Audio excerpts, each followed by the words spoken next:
एक गांव में एक बूढ़ा किसान अपनी पत्नी के साथ रहता था। उसका एक छोटा सा खेत था। उस खेत में ही कुछ सब्जियां बोकर और उन्हें बेचकर किसान अपना व अपनी पत्नी का गुजारा करता था। एक बार किसान ने सोचा कि इस बार वह पूरे खेत में शलगम बोएगा। उसने अपनी पत्नी से पूछा, मैं सोचता हूँ कि इस बार खेत में शलगम बो दूं, तुम्हारा क्या ख्याल है? पत्नी ने कहा, शलगम की फसल अच्छी हो गई तब तो हम आराम से रह सकेंगे, वरना भोजन के भी लाले पड़ जाएंगे। मैं फसल को समय पर पानी दूंगा, खूब देखभाल करूंगा तो फसल जरूर ही अच्छी होगी, किसान ने कहा। फिर किसान ने अपनी फसल खेतों में बो दी। किसान की किस्मत अच्छी थी कि इस बार शलगम की फसल बहुत अच्छी हुई। एक दिन बूढ़ा किसान खेत पर गया तो वह यह देखकर हैरान रह गया कि खेत में जगह-जगह शलगम के टुकड़े बिखरे पड़े हैं।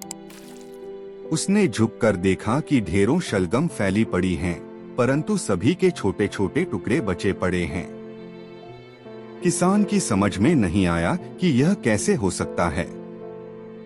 वह सोचने लगा कि यदि कोई आदमी शलगम चुराता तो पूरी ही उठाकर ले जाता। शलगम के टुकड़े करके तो किसी ने मेरा नुकसान करने की कोशिश की है। यह काम जरूर किसी दुश्मन का है। यह सोचते सोचते वह घर पहुंच गया और अपनी पत्नी से बोला, मेरी समझ में नहीं आ रहा है कि हमारी दुश्मनी किससे है।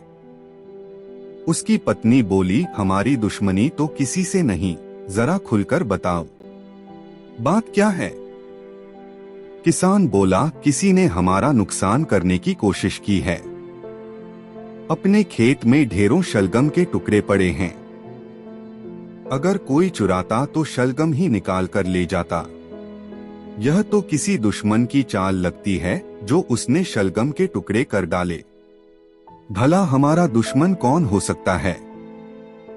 उसकी पत्नी बोली, लगता है तुम्हारा दिमाग बूढ़ा हो गया है, तभी दुश्मन की बात सोच रहे हो। भला हमारा दुश्मन कौन हो सकता है? जरूर कोई जानवर हमारी फसल खा रहा होगा।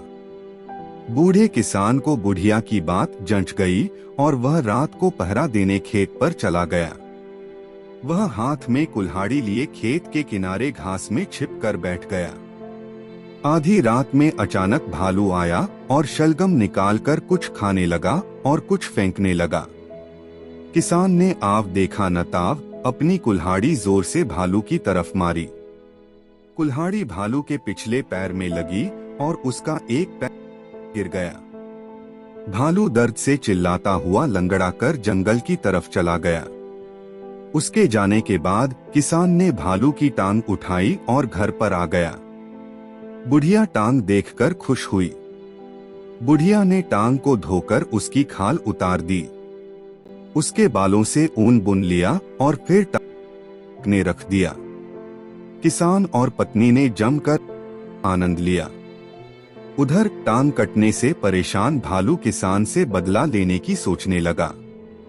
वह जंगल में गया और एक पेड़ से लकड़ी तोड़कर इसकी चौथी टांग बना ली और ठक ठक की आवाज के साथ चलने लगा।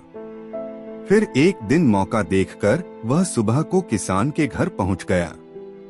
वह बाहर से गीत गुनगुनाने लगा, मेरी टूटी टांग, मुझे तू पहचान, तूने अपाहिज मुझे बनाया, आजा आजा बाहर आजा, मुश्किल में है तेरी जान। भालू की आवाज सुनकर किसान और उसकी पत्नी थर-थर कांपने लगे। वे जल्दी से दरवाजा बंद करने दौड़े, परंतु भालू तब तक भीतर आ चुका था। दोनों लोग डरकर अलमारी के भीतर घुस गए। भालू घर में इधर-उधर गाना गाता और लंगड़ाता हुआ घूम रहा था। उसकी लकड़ी की टांग खटखट की आवाज कर रही थी। अचानक उसकी लकड़ी की टांग निकल गई और वह अपना संतुलन खो बैठा। भालू घर की सीढ़ियों के पास बने तहखाने में जा गिरा। किसान को ज्यों ही भालू के तहखाने में गिरने की आवाज आई, उसने अलमारी से निकलकर तहखाने का दरवाजा बंद कर दिया। किसान की पत्नी घर के बाहर जाकर शोर मचाने लगी। सारे पड़ोसी इकट्ठा हो गए। सबने मिलकर भालू। अब किसान चैन से रहने लगा।